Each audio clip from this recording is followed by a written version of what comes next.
الحمد لله وكفى وسلام على عباده الذين اصطفى أما بعد أعوذ بالله من الشيطان الرجيم بسم الله الرحمن الرحيم لقد من الله على المؤمنين إذ بعث فيهم رسولا سبحان ربك رب العزة عما يصفون وسلام على المرسلين والحمد لله رب العالمين اللهم صل على سيدنا محمد وعلى آل سيدنا محمد وبارك وسلم اللهم صل على سيدنا محمد وعلى آل سيدنا محمد وبارك وسلم اللهم صل على سيدنا محمد وعلى آل سيدنا محمد وبارك وسلم.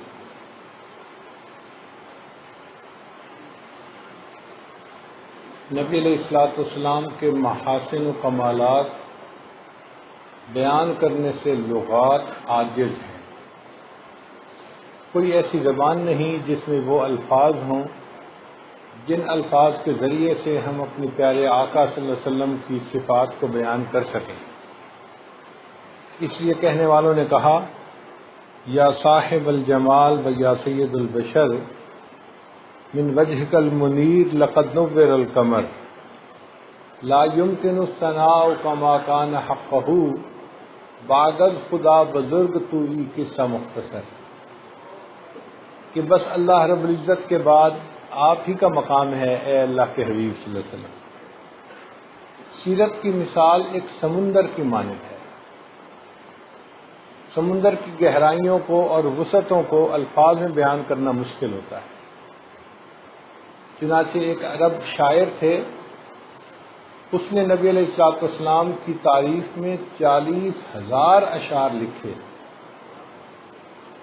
اور 40,000 اشعار لکھنے کے بعد جو آخری اشعار لکھے ان کا ترجمہ اردو زبان میں یوں بنتا ہے تھکی ہے فکر رسا اور مدح باقی ہے، قلم ہے آولا پا اور مدح باقی ہے، ورق تمام ہوا اور مدح باقی ہے، تمام عمر لکھا اور مدح باقی ہے.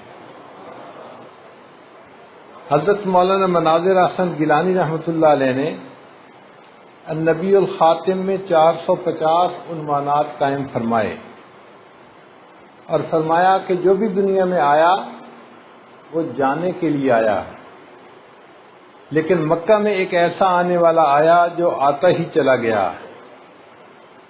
لاکھ ستارے ہر طرف ظلمت شب جہاں جہاں، لاکھ ستارے ہر طرف ظلمت شب جہاں جہاں، ایک طلوع آفتاب دشت و نگر سحر سحر.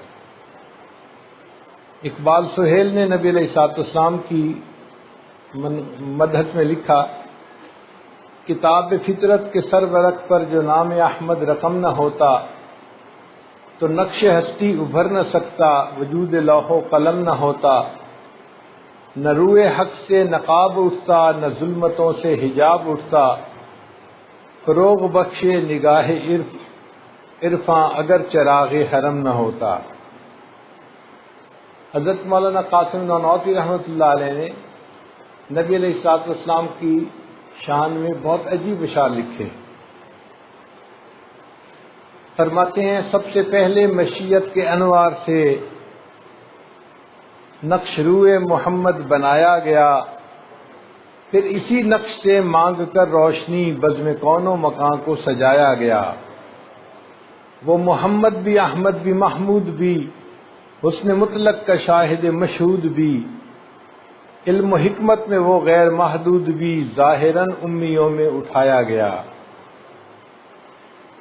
علامہ اقبال نے نبی علیہ السلام کی شان میں بہت خوبصورت اشعار کہے ہیں. لوح بھی تو قلم بھی تو تیرا وجود الکتاب، لوح بھی تو قلم بھی تو تیرا وجود الکتاب، گنبد آبگینہ رنگ تیرے محیط میں حباب، تیری نگاہ ناز سے دونوں مراد پا گئے، علم غیاب و جستجو، عشق حضور و اضطراب، شوکت سنجر و سلیم تیرے جلال کی نمود، فقر جنید و بایزید تیرا جمال بے نقاب۔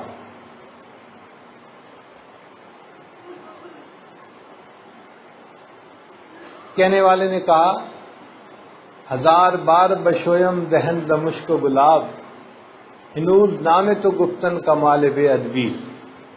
اے اللہ کے حبیب صلی اللہ علیہ وسلم، اگر میں اپنے منہ کو 1000 مرتبہ مشک اور گلاب سے دھو لوں پھر بھی آپ کا نام نامی اس میں گرامی لینا میرے لیے تو بے ادبی کی مانند ہے۔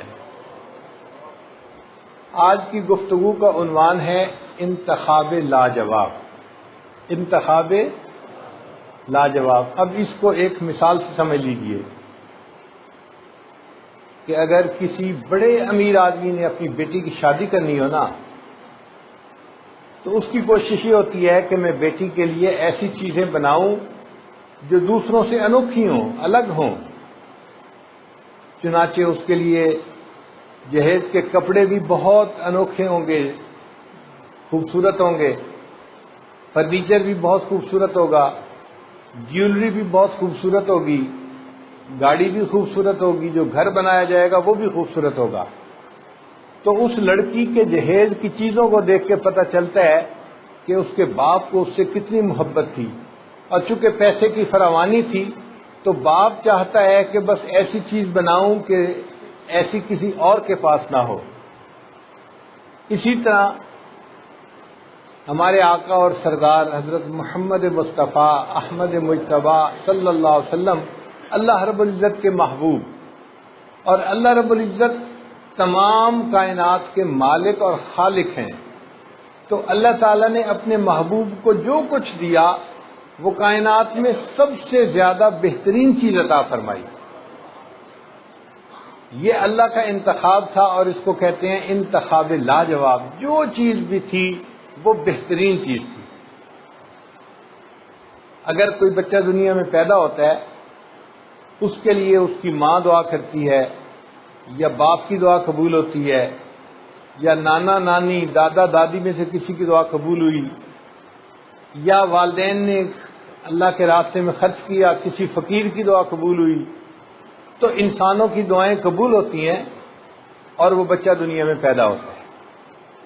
نبی علیہ الصلوۃ والسلام جب دنیا میں تشریف لائے تو آپ کے لیے کس نے دعا کی، ذرا اس بات سے بھی غور کیجیے۔ حضرت ابراہیم علیہ السلام نے دعا کی، اور حضرت ابراہیم علیہ السلام ابو الانبیاء تھے، انبیاء کے والد تھے۔ ان کی نسل میں 18,000 انبیاء پیدا ہوئے۔ اگر کسی نسل میں ایک ولی پیدا ہو نا تو اس خاندان کی بڑی عزت ہوتی ہے کہ جی یہ تو فلاں بزرگ کا خاندان ہے۔ اور ابراہیم علیہ السلام کی نسل میں 18,000 انبیاء پیدا ہوئے۔ پھر ابراہیم علیہ السلام اللہ کے خلیل، ان کو اللہ نے اپنا خلیل بنا دیا۔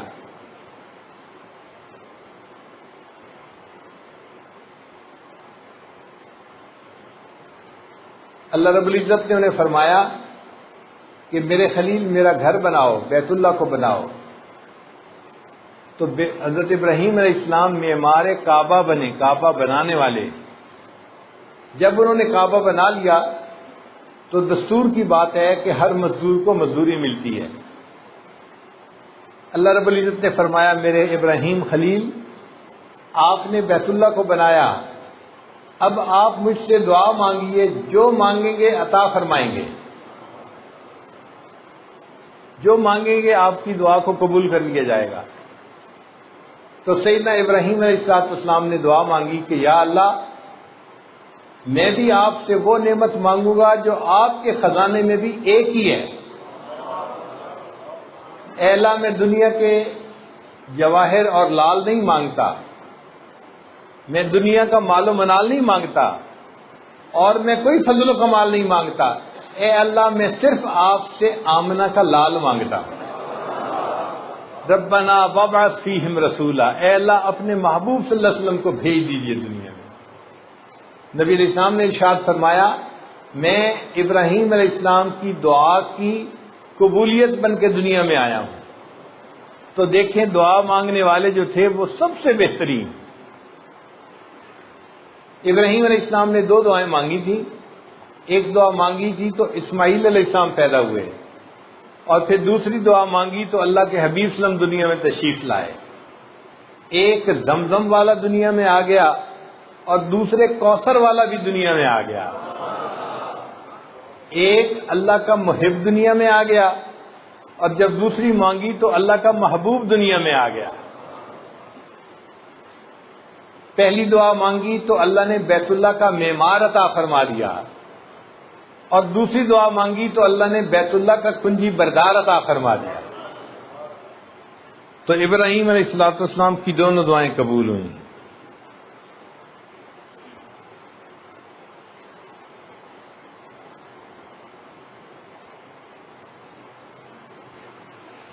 اسماعیل علیہ السلام جو تھے وہ ذبیح اللہ کہلائے، اللہ کے نام پر ذبح ہونے والے، اور نبی علیہ السلام حبیب اللہ کہلائے، اللہ کے محبوب۔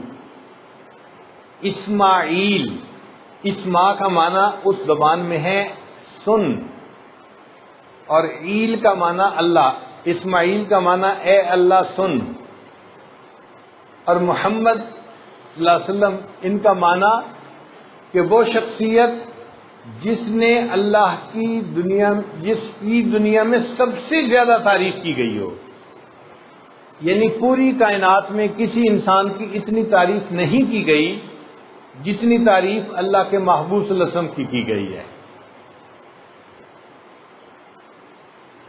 پھر جب بچہ پیدا ہو جاتا ہے نا تو اس کی خوشخبری کبھی تو نرس آ کے دیتی ہے، آپریشن تھیٹر سے نکلی اور جی بچہ پیدا ہو گیا، بیٹا پیدا ہوا، باپ کو خبر ملتی ہے کس کے ذریعے سے؟ ایک نرس کے ذریعے سے، لیڈی ڈاکٹر کے ذریعے سے، یا کسی وقت کوئی رشتہ دار عورت آ کے بتا دیتی ہے کہ بیٹے کی ولادت ہوئی۔ تو خوشخبریاں دینے والے عام لوگ ہوتے ہیں۔ نبی علیہ السلام نے جب دنیا میں آنا تھا تو آپ کی خوشخبری اللہ کے انبیاء میں سے ایک نبی علیہ السلام نے دی۔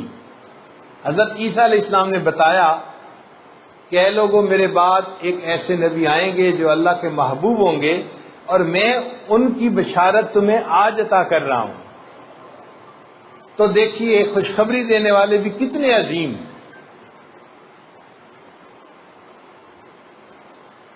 دنیا میں مختلف زبانیں ہیں، ایک زبان عبرانی بھی ہے، سریانی بھی ہے، انگریزی بھی ہے، اور آج تو ہزاروں زبانیں ہیں۔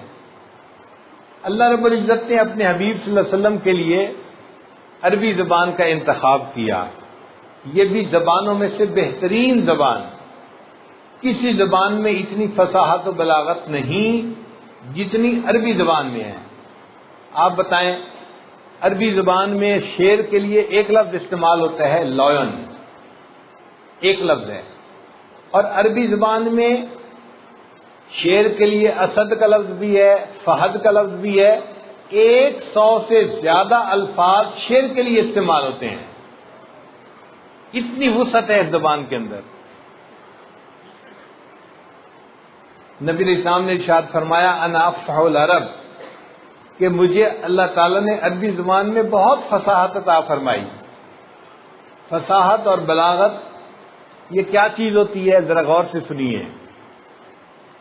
سمجھ میں صاف آ جائے، فصاحت اس کو کہتے ہیں۔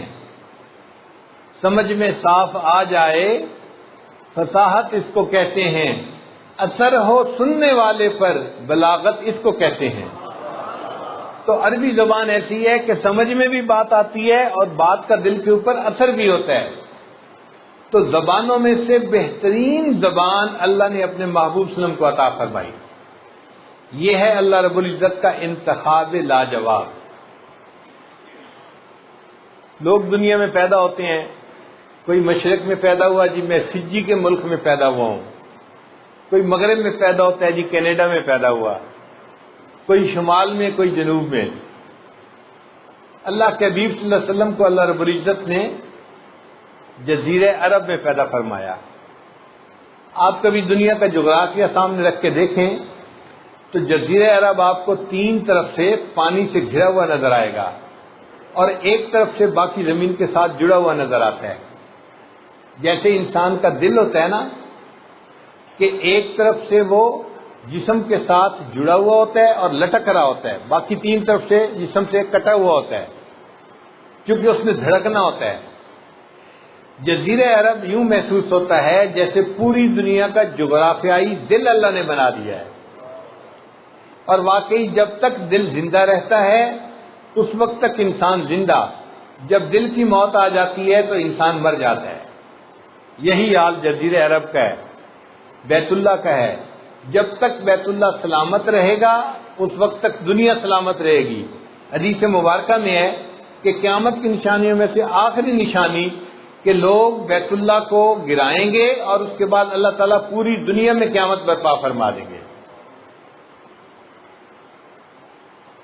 تو دیکھو جگہ کا انتخاب بھی کتنا خوبصورت تھا.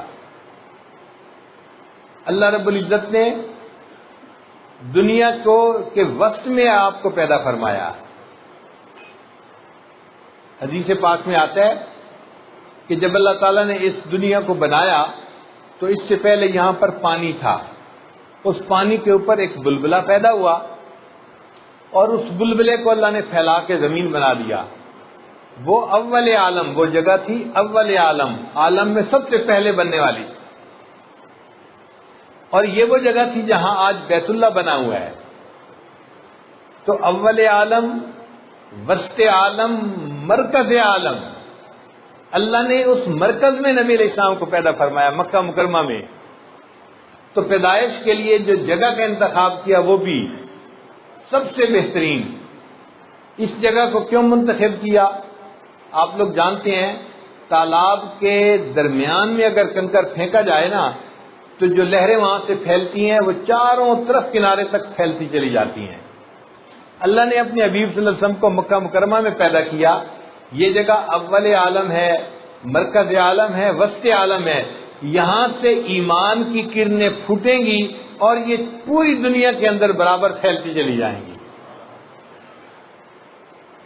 پھر قبیلے کا انتخاب دیکھو، سب سے بہترین قبیلہ. اسماعیل علیہ السلام کی اولاد میں 44 قبیلے تھے. بنو ثقیف، بنو نذیر، بنو خزرج، بکر بن وائل. ایک قبیلہ تھا قریش، یہ کرش سے بنا ہے. کرش کہتے ہیں وہ جگہ جو حرکت نہ کرے، یعنی سٹیبل جگہ کو کہتے ہیں کرش. تو قریش کو قریش اس لیے کہا جاتا تھا کہ اس قبیلہ کے لوگ مستقل مزاج ہوتے تھے، وہ ڈھل مل یقین نہیں ہوتے تھے، بڑی بہترین قوت ارادی کے مالک ہوتے تھے، مستقل مزاج ہوتے تھے. تو اللہ تعالیٰ نے مستقل مزاج لوگوں کے قبیلے نے اپنے حبیب صلی اللہ علیہ وسلم کو پیدا فرمایا. پھر اس قبیلے کی بھی آگے کئی شاخیں بنتی ہیں. ایک شاخ تھی بنو ہاشم.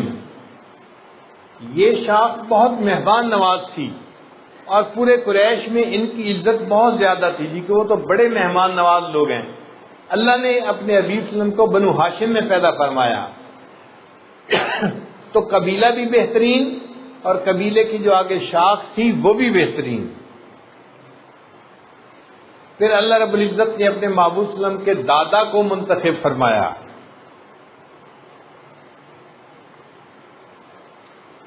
نبی علیہ السلام کے دادا تھے عبد المطلب، نبی علیہ السلام کے دادا تھے اور یہ بیت اللہ کے کنجی بردار تھے. تو اللہ رب العزت نے ایسے دادا کے ہاں پیدا کیا کہ جو بیت اللہ کے کنجی بردار تھے، اس لیے کہ اس کنجی نے بالآخر نبی علیہ السلام کے مبارک ہاتھوں میں پہنچنا تھا. پھر والد کا انتخاب دیکھیے. عبد المطلب کے 12 بیٹے تھے. ان میں سے ایک کا نام تھا عبد العزا، جس کو ابو لہب کہتے ہیں نا، اس کا اصل نام تھا عبد العزا. ایک کا نام تھا عبد الشمس، یعنی بتوں کے اوپر نام رکھے گئے تھے. ایک کا نام تھا عبد الحارث. ایک کا نام تھا نوفل، سخت جگہ. ایک کا نام تھا حمزہ، لمبی جگہ. ایک کا نام تھا عباس، پتھریلی جگہ. تو دیکھو کہ چچاؤں کے جو نام تھے وہ بھی بے معنی سے نام تھے یا بتوں کے اوپر نام تھے. اور ایک بیٹا ان کا تھا جس کا نام تھا عبداللہ، اللہ کا بندہ. اللہ نے عبداللہ کے گھر میں نبی علیہ السلام کو پیدا فرمایا. کوئی میرے محبوب کو یہ نہ تانا دے سکے کہ جی اس کے تو والد کا نام بتوں کے نام پہ تھا. اللہ کا چناؤ دیکھو کتنا خوبصورت ہے. پھر والدہ کے قبیلے کا انتخاب. ایک قبیلہ تھا بنو ثقیف، شاخوں والا قبیلہ. ایک تھا بنو نذیر، کانٹوں والا قبیلہ. ایک تھا بنو زہرہ، تر و تازگی والا قبیلہ. پھول تر و تازہ ہوتا ہے نا تو اس کو زہرہ کہتے ہیں. تو جس قبیلے کا معنی تھا تر و تازہ قبیلہ، بی بی آمنہ کا قبیلہ وہ قبیلہ تھا.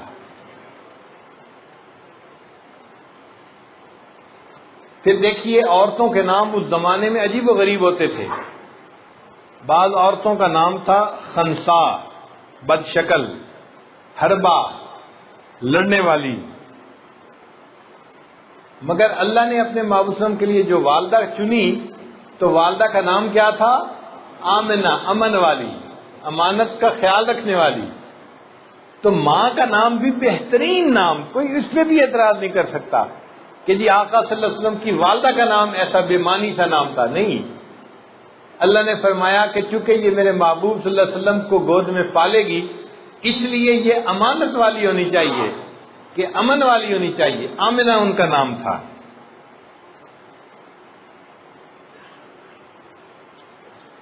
پھر اللہ رب العزت نے اپنے حبیب صلی اللہ علیہ وسلم کے لیے جو نام چنا تو ناموں میں سے سب سے بہترین نام نبی علیہ السلام نے ارشاد فرمایا میرے دو نام ہیں، فرش پہ میرا نام ہے محمد اور عرش پہ میرا نام ہے احمد. محمد کے معنی کیا ہیں؟ وہ ہستی کہ دنیا میں جتنی تعریف اس کی گئی ہو پوری دنیا میں کسی اور کی اتنی تعریف نہ کی گئی ہو. یہ بھی معنی بالکل ٹھیک ہے. اور احمد کا معنی وہ ہستی کہ جس نے اللہ کی اتنی تعریفیں کی ہوں کہ اس سے زیادہ کوئی اللہ کی تعریف کر ہی نہ سکا ہو. تو نبی علیہ السلام محمد بھی تھے اور احمد بھی تھے. آپ کے نام بھی بہترین. اور انبیاء کے ناموں کا ذرا حساب لگائیے. آدم گندم گوں یعنی گندمی رنگ والا، نوح علیہ السلام نوحہ کرنے والا، زکریا علیہ السلام سبق والا، ادریس علیہ السلام درس والا، یوسف علیہ السلام افسوس والا، یعقوب علیہ السلام بعد میں آنے والا، موسیٰ علیہ السلام پانی سے نکالا ہوا، عیسیٰ علیہ السلام سیاحت کرنے والا. مختلف انبیاء کے ناموں کے معنی دیکھیں تو وہ بھی عجیب و غریب ہیں. مگر میرے آقا صلی اللہ علیہ وسلم کے لیے اللہ نے جو نام پسند کیا وہ ناموں میں سے بہترین نام کہ جتنی تعریف آپ کی ہوئی دنیا میں ہوئی اتنی تعریف کسی کی نہیں ہوئی، اور جتنی تعریف آپ نے اللہ رب العزت کی تھی اتنی تعریف مخلوق میں کسی نے اللہ رب العزت کی نہیں کی. آپ احمد بھی تھے اور محمد بھی تھے. آپ ذرا غور کیجئے کہ نہ محمد کے نام پہ نقطہ ہے نہ احمد کے نام پہ نقطہ ہے. اللہ نے اپنے لیے بھی نقطے کو پسند نہیں کیا. اللہ کے نام پہ نقطہ نہیں ہے. جتنے حروف ہیں بے نقطہ حروف ہیں. نقطہ کیوں پسند نہیں کیا؟ کہ کہیں نقطے کی وجہ سے لوگ شرک نہ کرنے لگ جائیں اور چیزیں ساتھ نہ ملانے لگ جائیں. اللہ نے فرمایا نہ کوئی میرا شریک بن سکتا ہے نہ کوئی میرے محبوب کی رحمت للعالمین میں شریک بن سکتا ہے.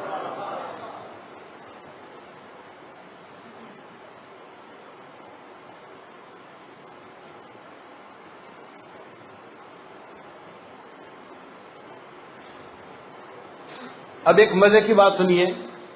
ہم لوگ نماز پڑھتے ہیں نا تو ہم جو ارکان ادا کرتے ہیں ان ارکان کے ادا کرنے سے نبی علیہ الصلوۃ والسلام کے نام کا حرف لفظ بن جاتا ہے.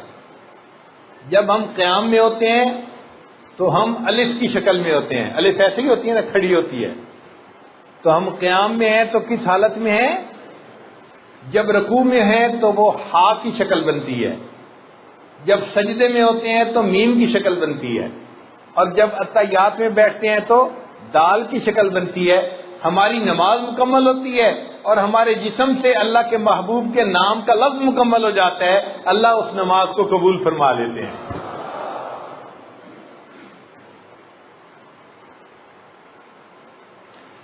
پھر محمد کا لفظ دیکھیں، محبت کا لفظ آپ اگر ادا کریں نا تو آپ کے ہونٹ 2 دفعہ ملیں گے آپس میں، محبت 2 دفعہ ہونٹ ملتے ہیں، اور اگر محمد کا لفظ ادا کریں تو بھی ہونٹ 2 دفعہ ملتے ہیں۔ لہذا جو محمد صلی اللہ علیہ وسلم کی تعلیمات پر چلے گا اللہ رب العزت اس کو محبتوں والی زندگی عطا فرمائیں گے۔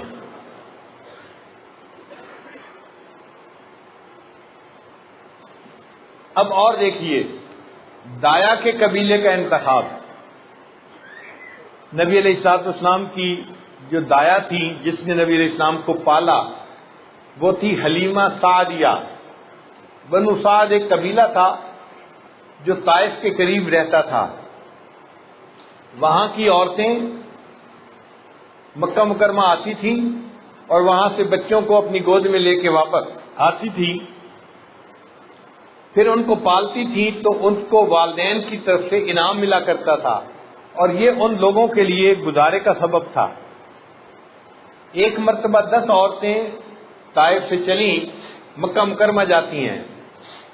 سب عورتوں کی جو سواریاں تھیں وہ بڑی تازہ دم، صحت مند، خوب تیز دوڑنے بھاگنے والی، تو سب عورتیں آگے نکل جاتی۔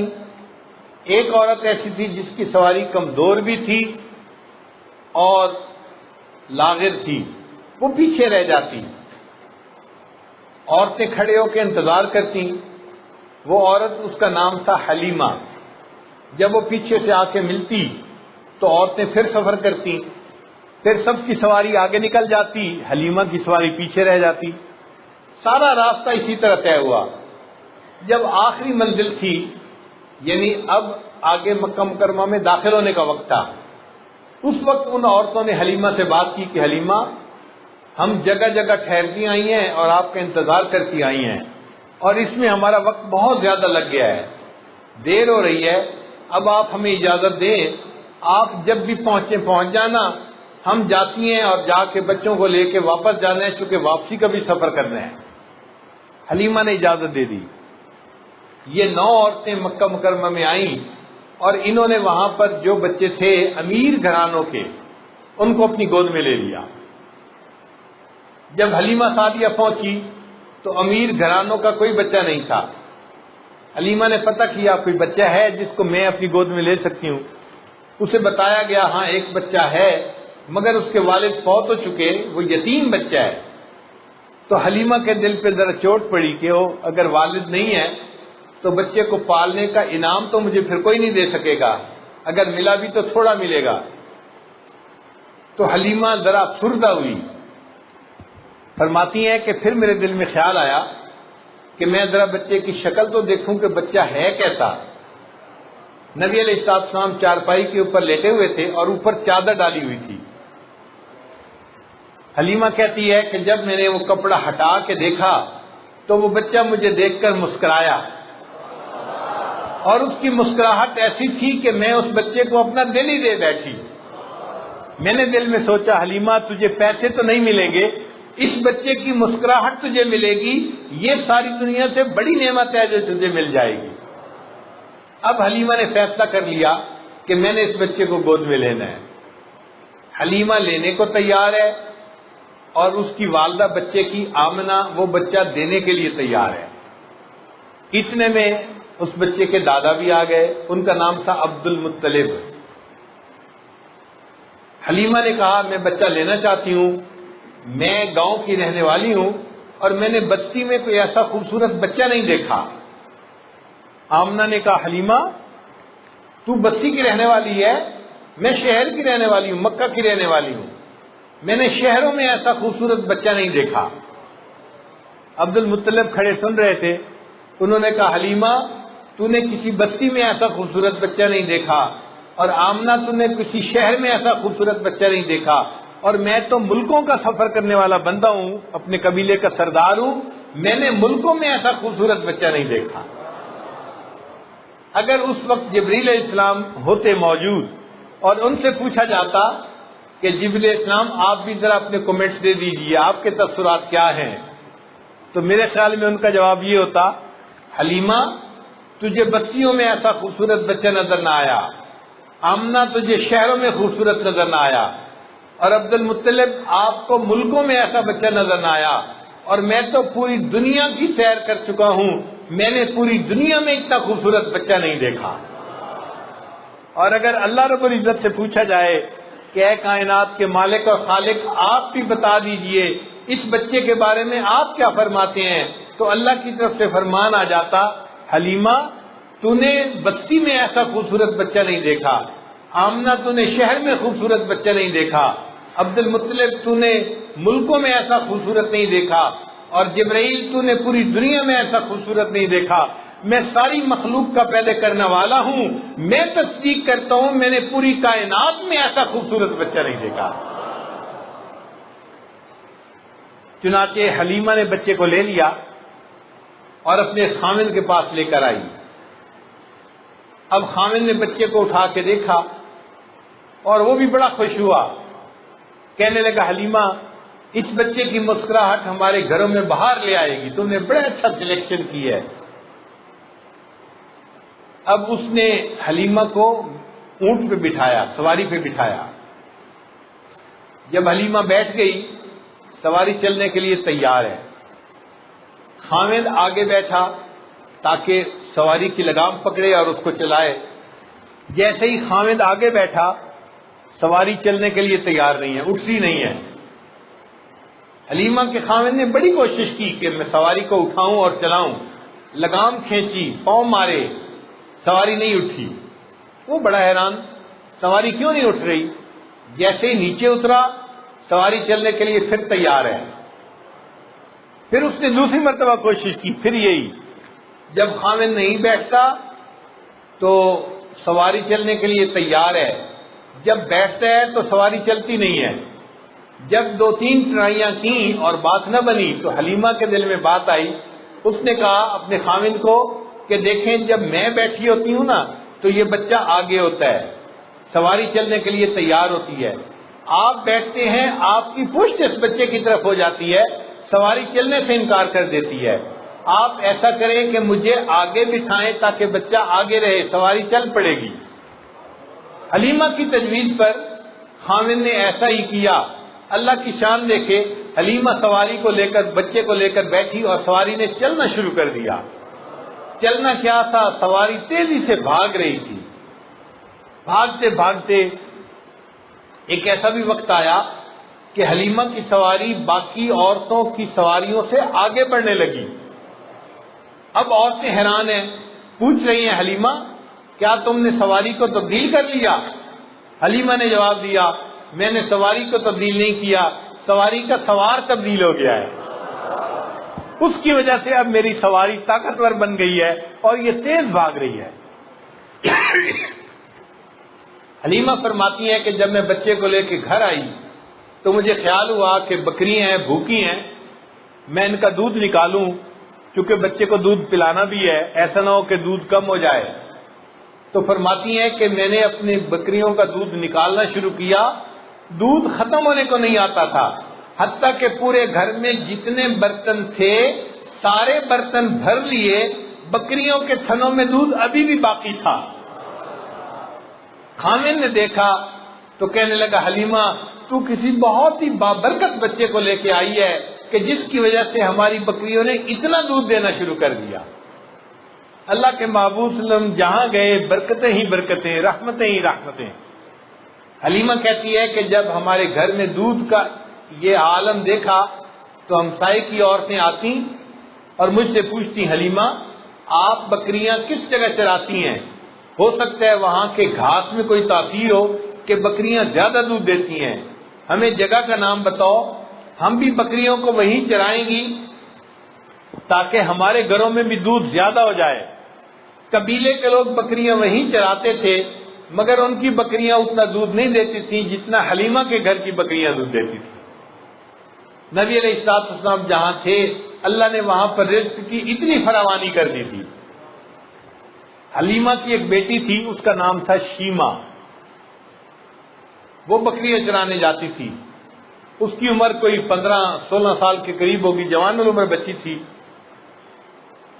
ایک دن شیما بکریوں کو چرانے کے لیے نہیں لے کے گئی. کوئی دن کے 10 بجے کا وقت ہو گیا، 11 بجے کا. ماں نے پوچھا بیٹی آج بکریوں کو لے کے نہیں گئی، کیا وجہ ہے؟ اس نے کہا امی بکریاں زیادہ ہیں اور مجھے ان کو سنبھالنے کے لیے ان کے پیچھے بہت بھاگنا پڑتا ہے.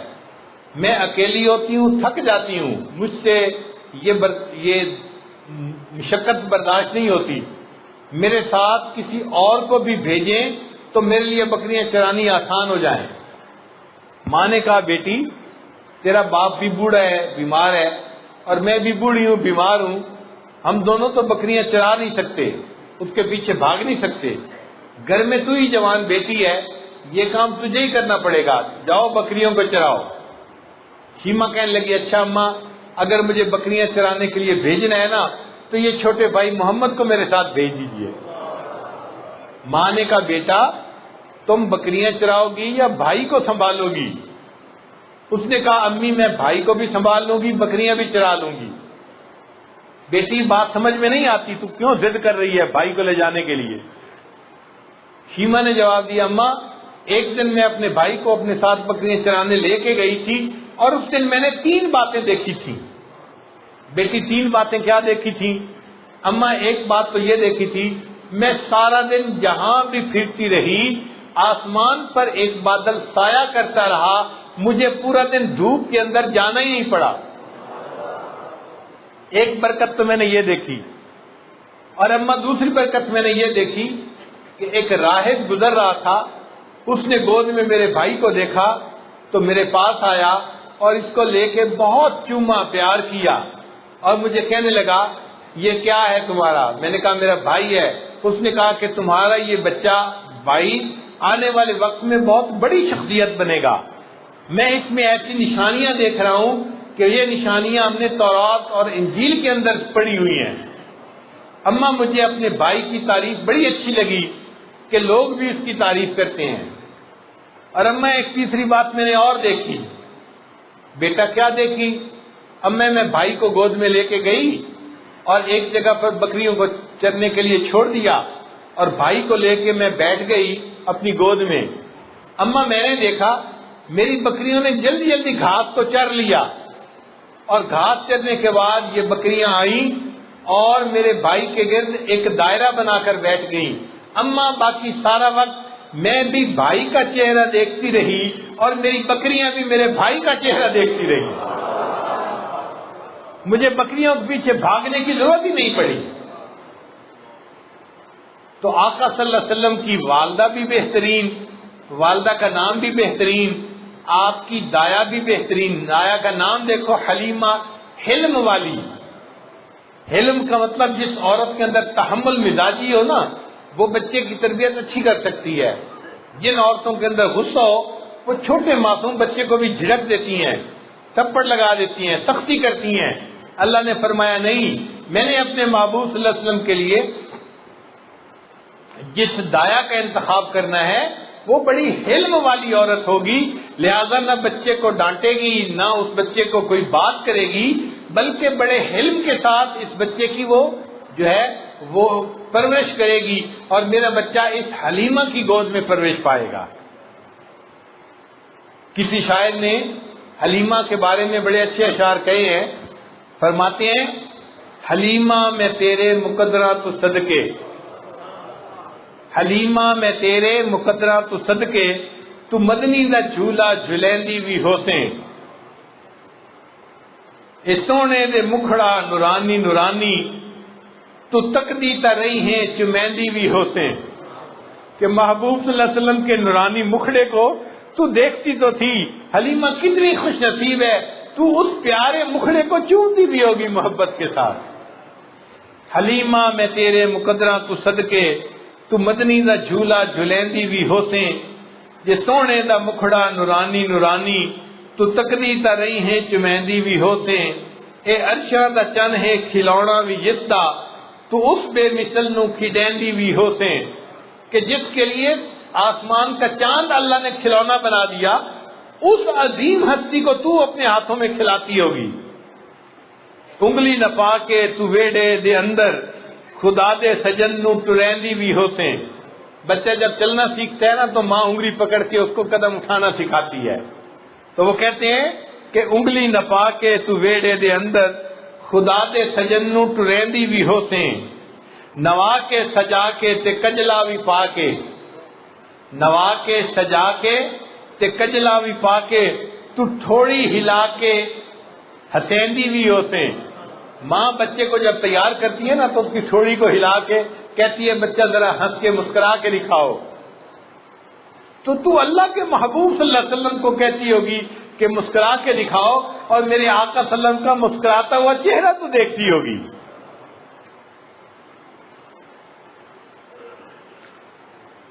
جداں سونا ایئر چرندہ بھی ہوتی، جب آپ صلی اللہ علیہ وسلم ذرا بڑے ہو گئے تھے، چلنے پھرنے کے قابل ہو گئے تھے، تو کہتی ہیں کہ اس وقت آپ صلی اللہ علیہ وسلم بھی بکریاں چرانے کے لیے جاتے ہوں گے، تو جداں سونا ایئر چراندہ بھی ہوتی، تو مدنی نے مٹھیاں بھریندی بھی ہوتے۔ بچہ تھک جاتا ہے تو ماں اپنے بچے کی خدمت کرتی ہے، اس کے پاؤں دباتی ہے۔ حلیمہ تو کتنی خوش نصیب ہے کہ اللہ کا یہ پیارا حبیب صلی اللہ علیہ وسلم جب تھک کے واپس آتا ہوگا تو اس کے قدموں کو جو ہے وہ مٹھیاں بھرتی ہوگی، تجھے کتنی بڑی سعادت نصیب ہو گئی۔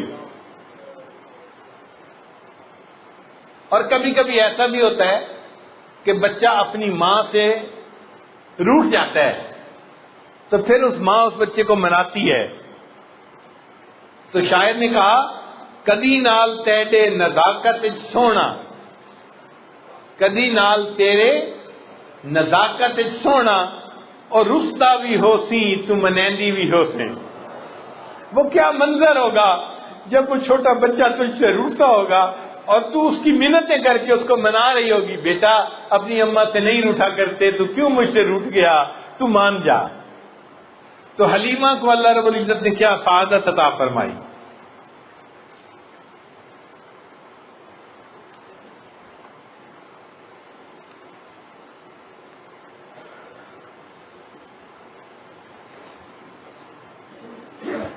پھر نبی علیہ الصلوۃ والسلام نے اپنے حبیب صلی اللہ علیہ وسلم کے لیے جو بیویوں کا انتخاب کیا وہ بھی کائنات میں سب سے اعلیٰ عورتیں تھیں، اور اس کی گواہی کوئی بندہ نہیں دے رہا، بندے تو دیتے ہی ہیں، بندوں کا پروردگار اللہ رب العزت گواہی دے رہا ہے۔ اللہ نے فرمایا یا نساء النبی لستن کاحد من النساء، اے نبی علیہ السلام کی بیویو تم عام عورتوں کی طرح نہیں ہو۔ مقصد کہنے کا کیا تھا کہ تمہاری جیسی کوئی اور عورت اس دنیا میں موجود ہی نہیں ہے۔ تو اللہ نے محبوب صلی اللہ علیہ وسلم کی بیویوں کی تعریف فرمائی کہ ایسی عورت دنیا میں کوئی اور ہے نہیں جیسے میرے محبوب کی۔ چنانچہ ان کی بیویوں کے ناموں کا ذرا خیال کر لیجئے۔ خدیجہ حاجیوں کی خدمت کرنے والی، سودا آرام دینے والی، عائشہ عیش دینے والی، حفصہ رات کو عبادت کرنے والی، میمونہ بختوں والی، صفیہ چنی ہوئی منتخب کی ہوئی، زینب استغفار کرنے والی، ام سلمہ سلامتی والی، ام حبیبہ پیار کرنے والی۔ تو نبی علیہ السلام کی بیویوں کے ناموں کے معنی بتا رہے ہیں کہ اللہ نے ان کو ایسی صفات عطا فرمائی تھی جو صفات دوسری عورتوں میں نہیں تھی۔ تو محبوب صلی اللہ علیہ وسلم کو جو بیویاں دی گئی، اللہ نے وہ کائنات میں سب سے زیادہ بہترین عورتوں کو چنا اور اپنے محبوب صلی اللہ علیہ وسلم کی بیویوں کے لیے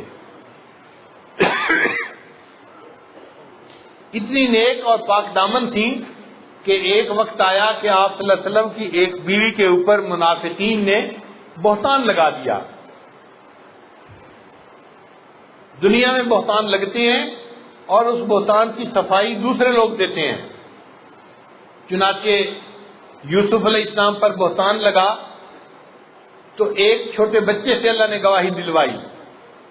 بچے نے گواہی دی کہ یوسف علیہ السلام تو پاک دامن ہے۔ بی بی مریم پر بہتان لگا، اللہ تعالیٰ نے عیسیٰ علیہ السلام کے ان کی گواہی دلوائی۔ سیدہ صدیقہ رضی اللہ عنہا پر بہتان لگا، اللہ تعالیٰ چاہتے تو کسی بچے سے پاک دامنی کی گواہی دلوا سکتے تھے، مگر اللہ نے فرمایا عائشہ تو میرے محبوب کی محبوبہ ہے، تیرے لیے میں کسی بچے سے گواہی نہیں دلواؤں گا، میں خدا خود اپنے قرآن میں تیری پاک دامنی کی گواہی دوں گا۔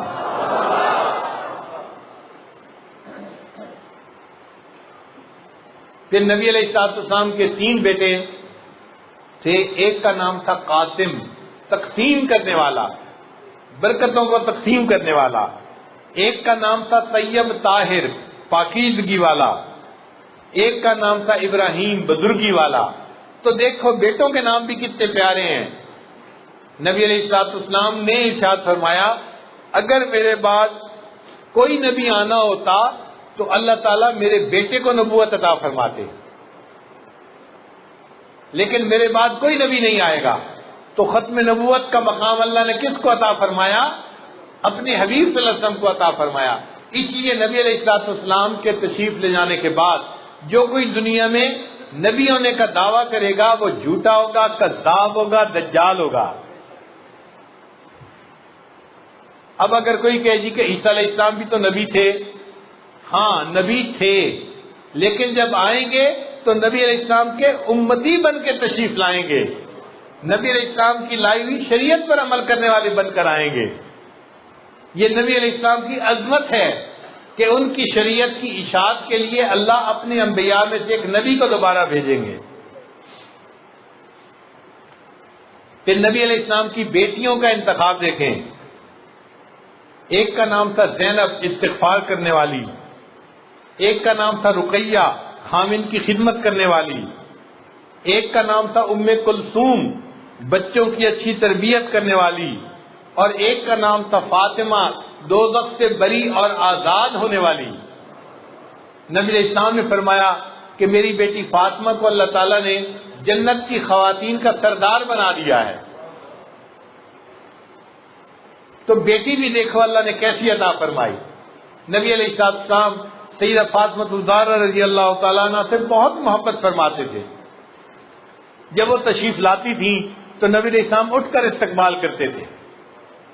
ایک مرتبہ سیدہ فاطمہ الزہرا رضی اللہ تعالیٰ عنہ نے 4 روٹیاں بنائیں، ایک حضرت علی رضی اللہ عنہ کے لیے، ایک اپنے لیے، ایک سیدنا حسن رضی اللہ عنہ کے لیے، ایک سیدنا حسین رضی اللہ عنہ کے لیے۔ اب باقی 3 نے تو اپنی اپنی روٹیاں کھا لی۔ جب سیدہ فاطمہ الزہرا رضی اللہ تعالیٰ عنہ نے کھانا شروع کیا تو دل میں خیال آیا فاطمہ آپ تو کھانا کھا رہی ہیں، پتہ نہیں آپ کے ابا حضور کو کچھ کھانے کو ملا یا نہیں ملا۔ تو سیدہ فاطمہ الزہرا رضی اللہ تعالیٰ عنہ نے آدھی روٹی کھا لی اور باقی آدھی روٹی اپنے والد گرامی کے لیے تحفے کے طور پر بچا دی، اپنی چادر کے کونے میں لپیٹ لی اور نبی علیہ السلام کو ملنے کے لیے حاضر خدمت ہوئی۔ نبی علیہ السلام نے استقبال کیا، بیٹی فاطمہ کیسے آنا ہوا؟ اب حضور میں آپ کے لیے آدھی روٹی ہدیہ اور تحفہ لے کر آئی ہوں کہ پتہ نہیں آپ نے کچھ کھایا یا نہیں کھایا۔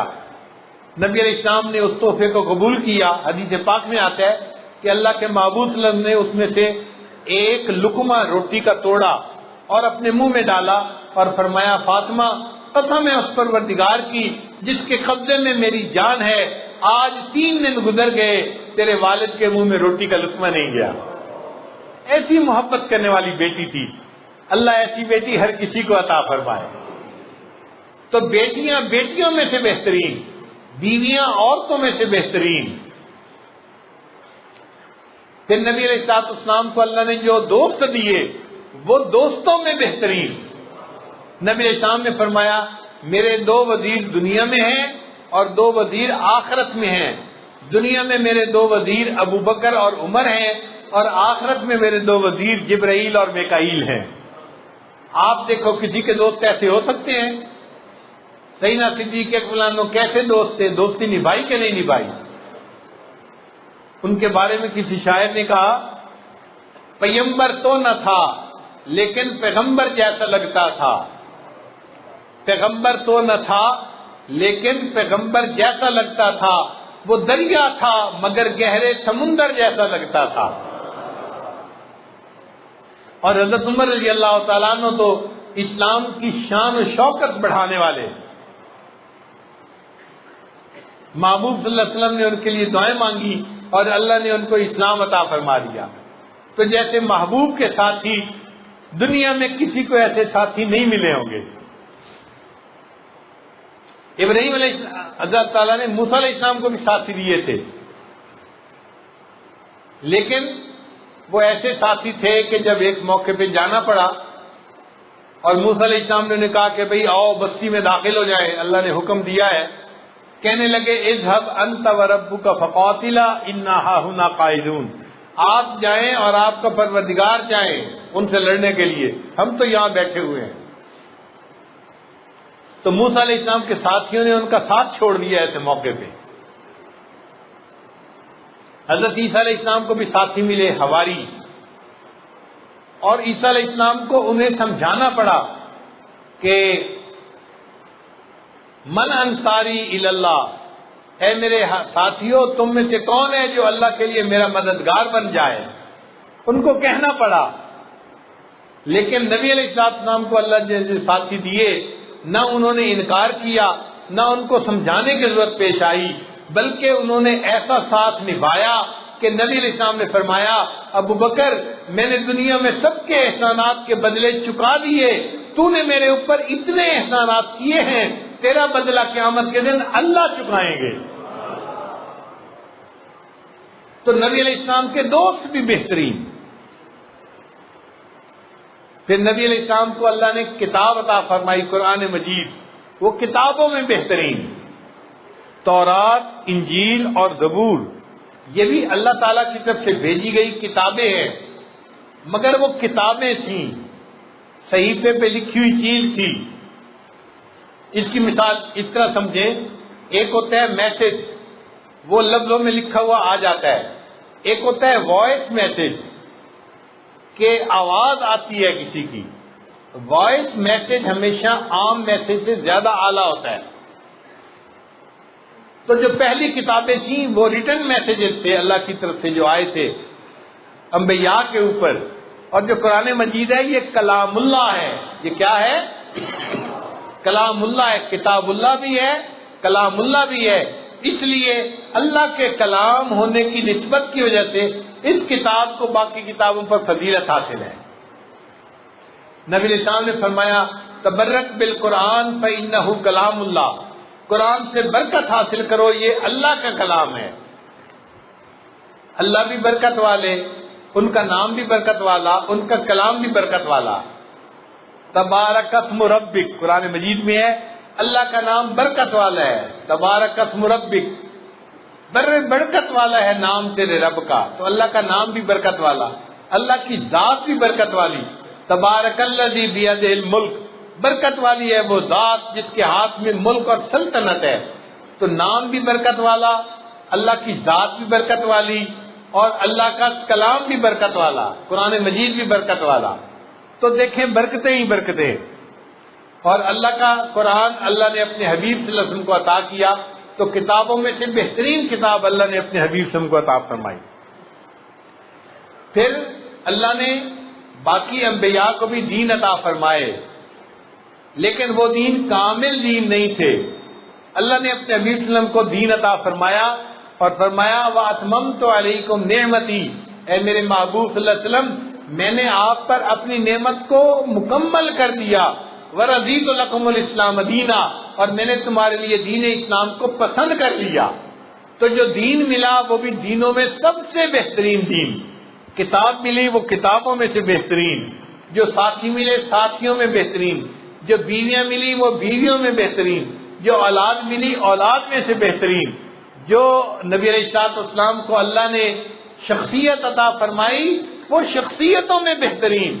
اللہ تعالیٰ نے اپنے نبی صلی اللہ علیہ وسلم کو وہ خوبصورتی عطا فرمائی، وہ جمال عطا فرمایا کہ ایسا جمال کائنات میں کسی اور کو عطا نہیں ہوا۔ نبی علیہ السلام نے ارشاد فرمایا میرے بھائی یوسف سبی تھے اور میں ملی ہوں۔ سبی کہتے ہیں گورا چٹا، بعض لوگوں کا رنگ بڑا گورا چٹا ہوتا ہے، ضروری نہیں ہوتا وہ خوبصورت بھی ہوں، نقشنین بھی خوبصورت ہوں۔ نقشنین کی خوبصورتی الگ چیز ہے، رنگ کا سفید ہونا یہ الگ چیز ہے۔ نبی علیہ السلام نے فرمایا کہ میں ملی ہوں۔ ملی کا کیا مطلب؟ نمکین چہرہ۔ نمکین چہرہ کس کو کہتے ہیں؟ کہ جس کو بار بار دیکھنے کو دل کرے، بار بار دیکھنے کو دل کرے، دل ہی نہ بھرے جس سے۔ تو یوسف علیہ السلام کے حسن میں اور ہمارے آقا صلی اللہ علیہ وسلم کے حسن میں یہ فرق تھا کہ یوسف علیہ السلام سبی تھے، ان کے اوپر کسی کی نظر ٹکتی نہیں تھی، اور میں کہ آقا صلی اللہ علیہ وسلم ملی تھے، ان پر جو نظر پڑ جاتی تھی نظر ان سے ہٹتی نہیں تھی۔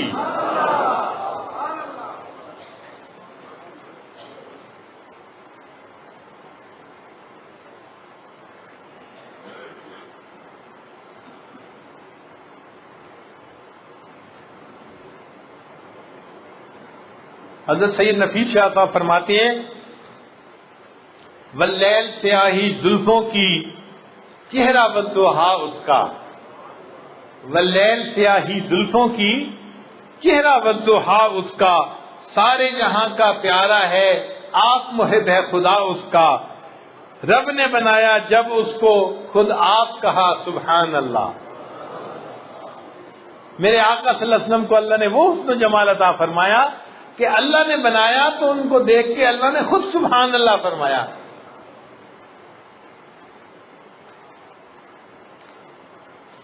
حضرت سید نفیس شاہ صاحب فرماتے ہیں اے رسول امی خاتم المرسلین تجھ سا کوئی نہیں، تجھ سا کوئی نہیں، اے رسول امی خاتم المرسلین تجھ سا کوئی نہیں، تجھ سا کوئی نہیں، ہے عقیدہ یہ اپنا بصدق و یقین، تجھ سا کوئی نہیں، تجھ سا کوئی نہیں، بزم کونین پہلے سجائی گئی، پھر تیری ذات منظر پہ لائی گئی، سید الاولی سید الآخری، تجھ سا کوئی نہیں، تجھ سا کوئی نہیں، دست قدرت نے ایسا بنایا تجھے، جملہ اوصاف سے ہے سجایا تجھے، اے ازل کے حسین اے ابد کے حسین، تجھ سا کوئی نہیں، تجھ سا کوئی نہیں، کوئی بتلائے کیسا سراپا لکھوں، کوئی ہے وہ کہ جس کو میں تجھ سا لکھوں، توبہ توبہ نہیں کوئی تجھ سا نہیں، تجھ سا کوئی نہیں، تجھ سا کوئی نہیں، تیرا سکہ رواں کل جہاں میں ہوا، اس زمین میں ہوا آسماں میں ہوا، کیا عرب کیا عجم سب ہیں زیر نگیں، تجھ سا کوئی نہیں، تجھ سا کوئی نہیں۔ لہذا ہم یہ کہہ سکتے ہیں کہ اللہ رب العزت نے جیسے ہمارے پیارے آقا صلی اللہ علیہ وسلم کو بنایا، ان جیسی ہستی کائنات میں کوئی نہیں ہے، ان کا کوئی اللہ کا وحدانیت میں ربوبیت میں کوئی شریک نہیں ہے، اور میرے آقا صلی اللہ علیہ وسلم کا محبوبیت میں کوئی شریک نہیں ہے۔ اللہ بھی وحدہ لا شریک ہیں، میرے آقا صلی اللہ علیہ وسلم بھی وحدہ لا شریک ہیں۔ کتنے خوش نصیب ہیں ہم، اللہ رب العزت نے ہمیں ایسے آقا صلی اللہ علیہ وسلم کی امت میں پیدا کیا۔ آج ہم ان کا کلمہ پڑھتے ہیں، ان کا نام لیتے ہیں، اور اپنے دلوں کو ان کے نام سے ہم آرام پہنچاتے ہیں۔ اللہ تعالی ہمیں ساری زندگی اپنے پیارے آقا صلی اللہ علیہ وسلم کی سچی محبت عطا فرمائے، اور قیامت کے دن اپنے آقا صلی اللہ علیہ وسلم کے قدموں میں اللہ رب العزت ہمیں کھڑا ہونے کی توفیق عطا فرمائے۔ جب موت کا وقت آئے اور ملک الموت آئے، ہمارے دماغوں کو ٹٹولے تو علم نبی سے بھرا ہوا پائے، ہمارے دلوں کو ٹٹولے تو عشق نبی سے بھرا ہوا پائے، ہمارے اعضاء کو ٹٹولے تو سنت نبی سے مزین پائے، اور ہم اس عشق نبی کو لے کے اپنے آقا صلی اللہ علیہ وسلم کے سامنے قیامت کے دن حاضر ہو جائیں۔ اللہ تعالیٰ ہمیں اپنے حبیب صلی اللہ علیہ وسلم کی ایسی سچی محبت عطا فرمائے۔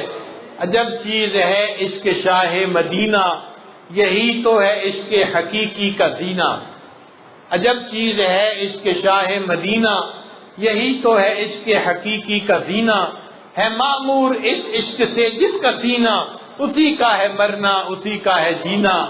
وآخر دعوانا ان الحمد للہ رب العالمین۔